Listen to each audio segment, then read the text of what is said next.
maybe we'll still be here, or maybe we'll just sell it, buy a camper van and bugger off, and that'll be us for 90 days until we have to come back for a month and then go again. This was our whole thing with looking at the properties, was because we were thinking about selling this, buying a house that needed doing up to release the equity, because we want to go off, we wanted to go off travelling.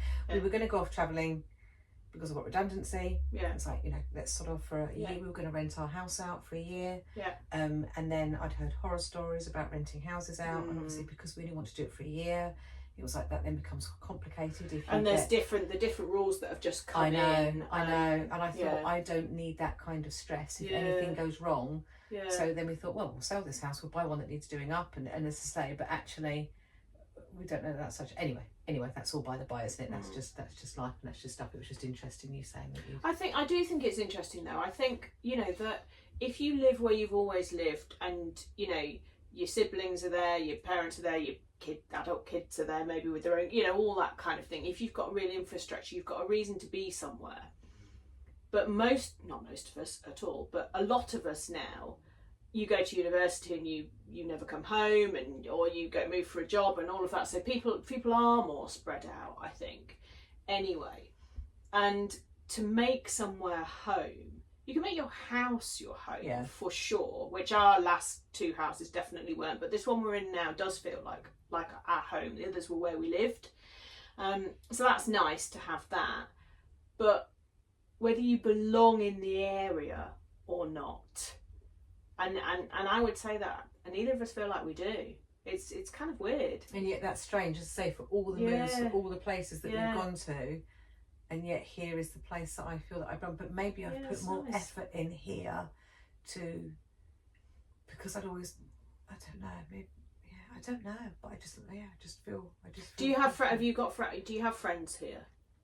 Only sort of a few that I've made since I've been up here. So I do Amjam as well. So I've joined, so so I do that as well. So I've made. I guess that's kind of a community, isn't it? Isn't it? Yeah. I mean, like I say, I know a lot of people, and I like a lot of the people I've met enormously. And I would say they're acquaintance friends. They're more than just like business buddies. They're people that you really like. But there's nobody up here that I've ever been to the cinema with or anything, or been for a drink with. It's always with my husband, which is the way we like it, to be honest. We like to do stuff together. But it is kind of weird, and that sense of belonging somewhere. I don't feel any particular affinity with the town that we live in, whereas I did where we used to live, and I do with Sheffield to a certain extent. I really like Sheffield. I think it's a really cool place, but I'm it's funny. It's like a niggly unsettledness. Yes, and I think that's what we sort of felt a long time, and I think there is still that in us. Talking to my dad the other day when we were talking about travelling and things, and he said to me, "You're going to end up living in a tent." So I laughed and said, "Yeah, maybe." That's what the Chips is. Whatever, don't care. That's fine. It's like a real balance for me, I think, because I need stability, I need certainty, I need to know where all my stuff is and all of that. Otherwise, that's a real anxiety inducer for me. But also, I like change, and I like, mystery and all of those things. And sometimes balancing those two is quite difficult. It's a real juxtaposition, isn't it? Whereas moving a lot is fine, but only if I own them. Because living in a rented house, there is way too much. I haven't done that for 30 years. I don't know, but there's too much of uncertainty for that, because it's not mine. No. Whereas mine now, even if it's imperfect and we're still renovating, it's mine, and so I can do what I like in it. So I'm comfortable I feel safe in there. So I think there's so many things that we have to balance in our lives and the way that we do things. And when you work for yourself from home as well, there's no going to work. Like my husband, he goes to work, he goes to his business, he goes to his office in Sheffield, so he has that, and he has his kind of ready-made unit at work. They're not his friends, but he likes them, and some of them he's for years and all that. But for me, it's like I don't have any of that. Even long-term clients, I've maybe never met them in person. It's all online, and so there is a transiency with everything. Yeah, see, that's so working for NHS England since COVID, we then worked from home and we never went back to going into the office, to going out and visiting the services and the trusts like we used to do. It was all just done remotely, meetings on Teams. And I hate that because obviously I'm a people person and I like getting out there. So I think that the whole working from home is a soul destroyer. I really do think that I really do. Yeah. See, I've done it by choice for 15 years. Well, I had a couple of years when I was in an office with my own team, or a few years. But and before that I can think of twice when I worked from home. I mean, even before like internet in when was that? 99, I had a home-based job. So I was a fundraiser for a charity, so I had a lovely company car and I used to go around with, but I work from home. Oh, but working from home is fine if you're getting out of the house, if you're doing things, if you're meeting clients, if you're going places. No, all my stuff is online. All my work is online. Well, so now I went to see a client yesterday, but it isn't, because you go out to networking, because that's where I met you. That's not my work though. No, but you have, because you're self-employed, you have that opportunity to get out. Yeah, when you work full time and 5 days a week from 9 to 5, you are sat behind a desk. Yeah. With no outlet and not seeing anybody. You know, if I'd moved up here and I hadn't trained to be a celebrant and I was literally at work, I would literally not see anybody from 1 week to the next for weeks and weeks and weeks. I would have no, obviously apart from my husband and my family, I'd have no contact with anybody else at all. Yeah. I don't mind that really. I do so much. I've always done a lot of networking because it's always been good for my business. But in COVID, when it kind of shut down, we were as happy as Larry, the two of us, because we just got married and we were like, right, bolt the doors. We did fine, brilliant. So I think it depends on your circumstances. But I've tried to do an awful lot since I've moved up here because I didn't know a single person, and that's quite isolating. So I joined a book club to start with, which was really good, and I met some nice people. I don't go to that anymore. But then networking and kind of pick and choosing the networking is not so much about getting work, although it has brought me clients and it has brought me work, as it always does. But it's more about, well, what is this place I've moved to then? Somebody tell me some interesting things about it that I can do, or what I need to know, and it's more it's been more for that, I think.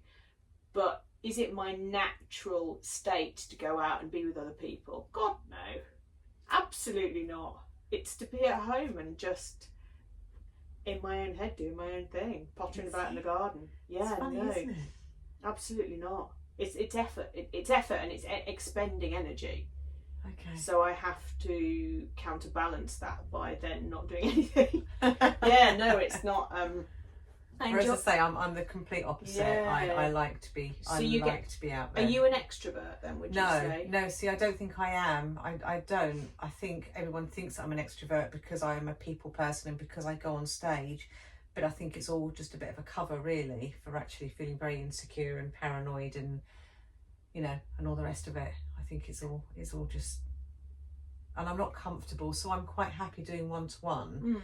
But when I walk into a network and there's a group of people, I'm not very good at going and joining a conversation. I'm not very good at that at all. If someone comes and talks to me, then fine. Yeah. But I'm not good within groups of people in that kind of situation. Yeah. But the one-to-one, quite happy with that. Yeah, that's sort of fine. I think there's a lot of us that feel the same. I don't like that, and you'll find me talking to someone that I know, or going to the toilet, or whatever, busying myself with something. But that's why I like organising things or being involved with the organisation, even if it's just, I'll just help you move these chairs, because then I've got a role. Yes, yeah. And so networking before, where we used to live, I co-ran one for 4.5 years, because then I had my structure, my routine, and I like standing at the front. I like I'm a teacher, kind of tutor by trade from my previous work, and I do a lot of delivery of workshops and stuff. Always have done a lot of speaking on stage and all that. So I like and quite comfortable of doing the speaking and being in the room and all of that. But like you say, going in and going, I don't know anybody. I hate it. Absolutely. I think because when you're speaking, and it's probably the same as when I'm on stage, you're you've got a purpose, there's a reason, there's something to do, you're delivering something, you know what you're doing, you're in control, it's your space, it's your thing. Whereas when you're just in a room with a group of people, you are just you, and I just find myself, I feel that you're very vulnerable at that point, because you're not being in anything, you're not in control of the situation, you're not managing anything, you're just the person that you are. And also it's small talk. Trying to make sense. It's like, oh my God, if they talk to me, what if they talk to me and they're really boring and it's just banal small talk? I cannot stand it, and I can't hide it from my face that I hate it either. It just is, I can't bear it. It's funny, my dad absolutely hates it too. Well, you know, all our family does. And my dad will just get to the point with certain things where he'll sort of just get up and walk off, and it's like, oh, Dad's had enough now of this chit chat. It's true. It is true. It's just trying to make it. So often at networking events or conferences and those kind of things, you'll find yourself talking to someone, and it's like, I cannot find anything to say to this person. You might say, oh, I really like your top, or how did you get here?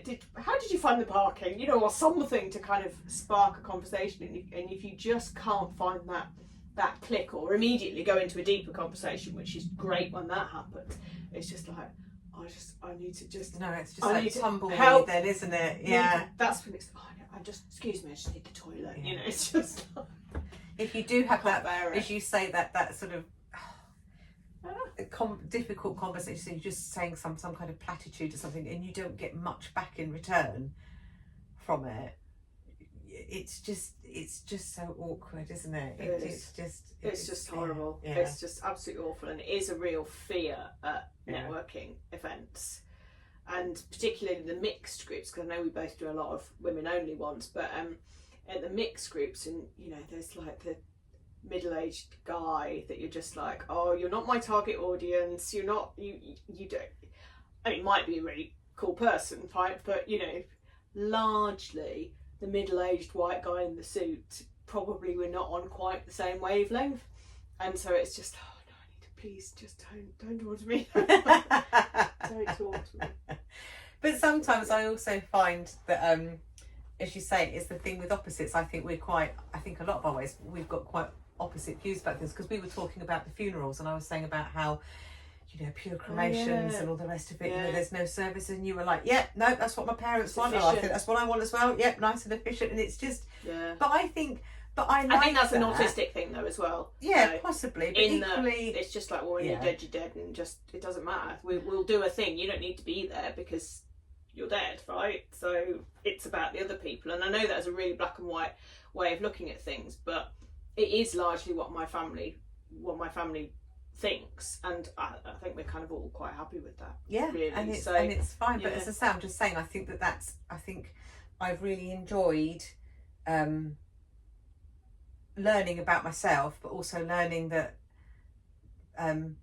I love that people are so different, but that doesn't mean that you don't get on with them, or that you can't affiliate, you know, absolutely. That you can't sort of have, absolutely. You know, I mean, there's certain things that people believe that absolutely would mean I would have a bit of a tough time talking to them. Largely, I mean, politically there, but generally speaking, with a lot of stuff that we, you know, it doesn't, just because I think that and you think that, I mean, there's no right. No. And there's certainly no wrong with it. It's because you don't have to like what the other person is doing, because you don't have to be involved in it, and it's none of your business, it's nothing to do with you. So yeah, it is always interesting. I think it's always interesting as well, the reasons that people think what they think.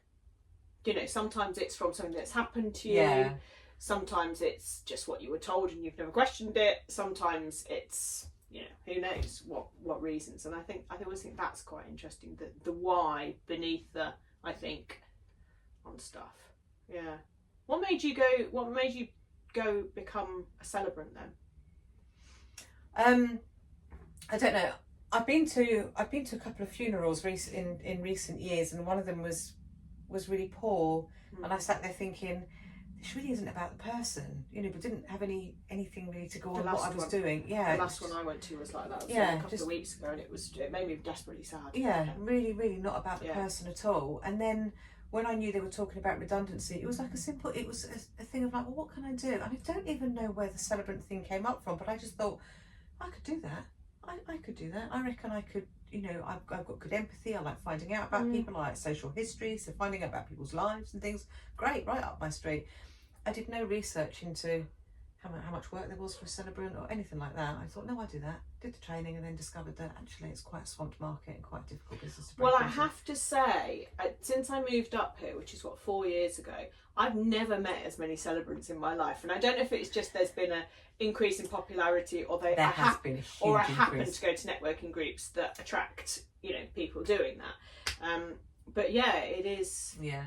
But I mean, there's always going to be weddings. There's always going to be funerals. There's always going to be whatever else. There's you know, all the other events that you can celebrate over. What do you call it? Preside over. Yeah, I mean, it is, and I'm sure, you know, it will be fine. But there was no real, as I say, there was no real great. I mean, I've done loads of flipping jobs in my time. I just thought it just sounded like a nice idea. And again, that's just sort of typical me, really. I don't really give it a lot of thought. It was just yeah, let's give that a go. Well, that's hence the reason I've got an interior design qualification and part qualified driving instructor. There you go. Give it a go. Just seems like a good idea at the time, and then something else happens. Yeah, because I'm already sort of, you know, down. I would say starting the podcast, and then there's other things that are sort of, you know, in the pipeline. It's just whatever. Life's an adventure. It's an adventure. You have to make the most of it, don't you? I don't want to plod along in some, you know, ploddy along kind of way. Have you done anything in your life that you are really proud of? Yeah, I think I was a manager of the AAA screening programme. So when I started in NHS, I didn't really have any qualifications, and I started in health records, and then quickly got a job in a new aneurysm screening programme, and within 2 years I was programme manager, which was unprecedented, and I ran a really good programme, and we were the first programme in the country that took screening out to, like, we did the Kent show, because farmers won't come in for screening because they're busy farmers, but they went to the show, so we actually screened them at the show and found life-threatening aneurysms, and I did that 2 years running, so I did that off my own bat, and then when I moved to Salisbury... So you probably actually saved lives with that? Our team, collectively, but yeah, not me, but the team, and then so building a good team, and then when I moved to Salisbury and ran another programme, and again changed it around, and it was then the second best performing programme in the country, and the things that we did to make things better for the patients. So yeah, I'm proud of those things that I did. Yeah, you should be. No, you should be. I think thinking a bit differently about the way people can get the sport that's available to them that could save their lives is quite a good thing to have done. But what about non-work, or are your proudest moments all work related? So non-work, I don't know. What am I proud of? This is a long way around. This has gone on ever such a long time. How long has it been going? 42 minutes. I've got a lot of questions. What am I proud of that I've done? Probably not very much. I don't know. It's interesting though, isn't it? I think it's an interesting question, because you said about you don't want to live a boring life, and you know you're not a boring person, and this, that, and the other. So I'm just curious as to what that prompted me to ask you, like, well, what, you know, so what's been like a really good thing for you? It's interesting that you first thought of work related stuff though. Well, because I think it has to be something meaningful, doesn't it? But if I'm just thinking about proud of what I've done, just proud things. So I'm proud of the fact that we went to Vietnam for 3 weeks, and I did that completely myself, not through a company. I didn't know what I was going out to. I literally did it all myself. I booked it all, worked out the route everywhere that I wanted to go and see, and just did it off my own bat. I was quite proud of the fact that I sort of did that. I've got no sort of thing in that. I've jumped out of an aeroplane. I've run off a cliff. I don't know. Well, I mean, there's a few things. I've gone on stage and you know, done all sorts of mad things on stage that I'm proud of doing. Maybe not so proud of some of them that I've done, but yeah. Well, I mean, what are you not proud of? I think we can all come up with a really long list.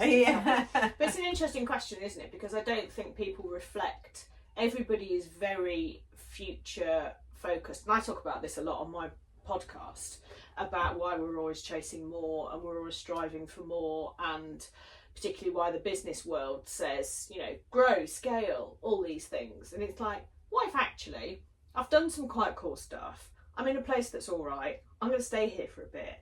It's like, it doesn't sound very aspirational, but surely being happy and content is the biggest and best aspiration that any of us can have with our lives. Absolutely. And I just, I don't, saying what are you really proud of? Oh, I haven't really achieved anything. And it's like, yeah, but you have. And maybe you don't want to like do anything massive next. Maybe you just want to like get a camper van and potter around for a while, and that would just be glorious. Yeah, and it's interesting. It's interesting though, isn't it, about how life and business, particularly work, are very, very goal future focused. Not where are we now? Oh, pretty cool. Good. Well, let's just stay here then. We're all right for a bit. Yeah. Not complacent, just contented, just happy. Yes. Yeah. And I think, yes, I mean, simple things. If I'm just going to open this for a minute because I'm just a little bit warm, if that's all right, just at the minute. I think simple things, if, in a kind of way, but I'm proud and happy with, I've been with Ray for nearly 34 years. I've got 2 grown-up sons who I'm really proud of, and I know that, but it's like, but that's my happy. Yeah. That I have raised lovely children, that I have got happy marriage. Ray and I, we've got a great relationship, and that's probably in all fairness. But maybe I don't really sort of, I don't know. I think that's massive though. I think that's massive, and that's lovely. And obviously your work stuff is incredible and hugely important to a huge amount of people and all of that. But they've got equal, or I don't know, someone is slightly harder than the other or whatever, but surely the actually my infrastructure at home is really nice. Yeah. And I find it really nurturing. And I just think that's great. Yeah. I think we should celebrate the small things like that much more. Yeah, and I am happy with the little things. I am quite content now. Just I've learnt to be content more with just who I am and what's around me, rather than, so what are you proud of? Right back at you. Yeah, I mean, it is. I do find it a difficult question, because immediately I can think of things that it's like, oh well, that could have been great if. That could have been great if. But I don't know. I mean, I think one of the things, surviving, I think is something that I'm quite proud of. Without going into too much detail about my entire life, but just kind of surviving thus far is pretty good. I'm pretty proud of that, and I think being an inspiration to people now, and that's quite uncomfortable for me to say, but particularly since I got diagnosed 3 years ago, and having talked about it a lot, having people say to me, just diagnosed with autism, ADHD. Yeah, as autistic ADHD.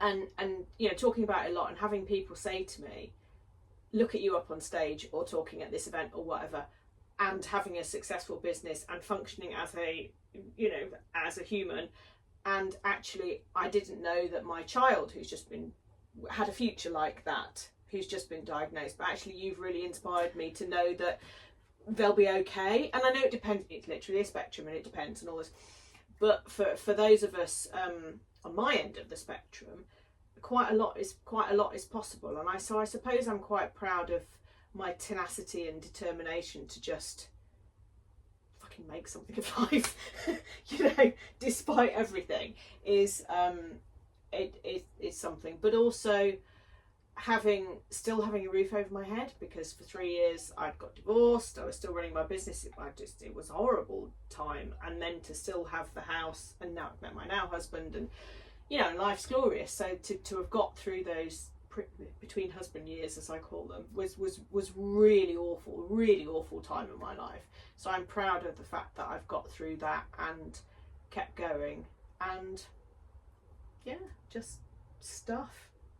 And I think that's really it though, isn't it? It's like, I've done work related stuff that's been great and all that, but ultimately it's not. It's I don't know. It runs deeper than that for me. Yes, I think. Yes, and I think you're right, aren't you? It is more about the things in life, isn't it? And I think I'm the same. Life's been a battle. Life hasn't been. Yeah. Although I'm very happy, and I said I've raised 2 children that we're proud of. But the reason I say that is because we both had difficult upbringings, really, and through our lives we've had lots of difficult times for one reason and another. But yeah, I think you use that word, tenacity. It's just that dogged determination of like, you know, I'm just going to make the best of the situations and I don't wallow and things. And it's like, you know, get out there and things. I mean, I do sometimes. Sometimes. I do love a good wallow sometimes. But just you saying about being diagnosed. So I know someone who knows that their daughter is on the spectrum, but never wanted her to be labelled or diagnosed. So they didn't take her down that route. Yeah. Do you think that it's sort of more detrimental to not know? Very personal. It's a very personal choice. For me, it's made an enormous difference because I know why I think and act like I do, and it doesn't excuse any terrible behaviour or anything, or cause any brilliant behaviour, but it helps me understand why I react in a certain way or think in a certain way or need certain things. And so it allows me to have a massive new level of self-kindness, and it's helped in my relationship because we've been through it too. And my husband's daughter, one of his daughters has been diagnosed, and you know, blimey, half my family now is being diagnosed. But it's interesting. It's a generational thing as well, because my mum has said, "Oh well, you've got a label. We just got on with it," and I'm like, well, and she'd say, well, if it was around in my day, I suppose I would have had it too. And it's like, no, Mum, you are all these things. It's not a thing we have, it's a thing that we are. And yes, because it's hereditary. So take a look at you and Dad and Dad's mum and all this. And I think we don't have any questions anymore. So but for me, it made an enormous difference. I was talking to someone yesterday, actually a client yesterday, and she said that someone had said to her that she was probably ADHD, possibly also autistic, and I just looked at her and I'm like, well, yeah, obvs.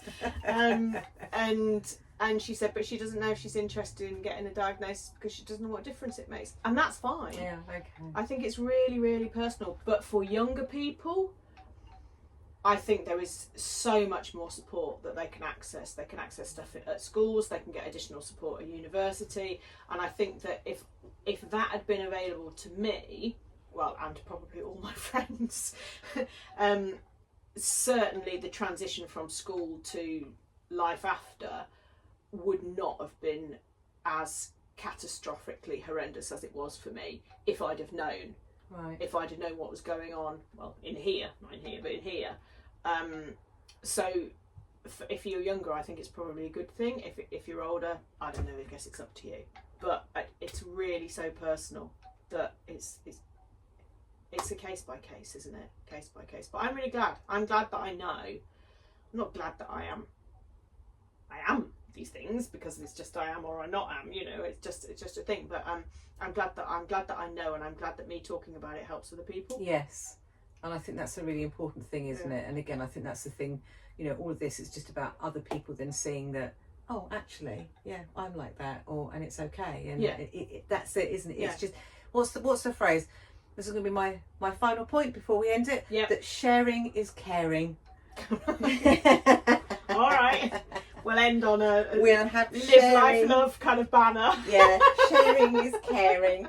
I need to find my thing now to turn the camera off, and I can't find it. Well, it's been an absolute joy. It's fun. No, I forgot to say thanks to Libby for this big long chat, and I think it's been so good that I might have to break this down because it's too long for one. But I don't want to lose anything of what we talked about because I think it's. Yeah, no, but I might split it into two and just do part one, part two. Part one, coming part next two, week. There's so much that we talked More about. thoughts. So thank you. It's been an absolute pleasure. Thank you very much.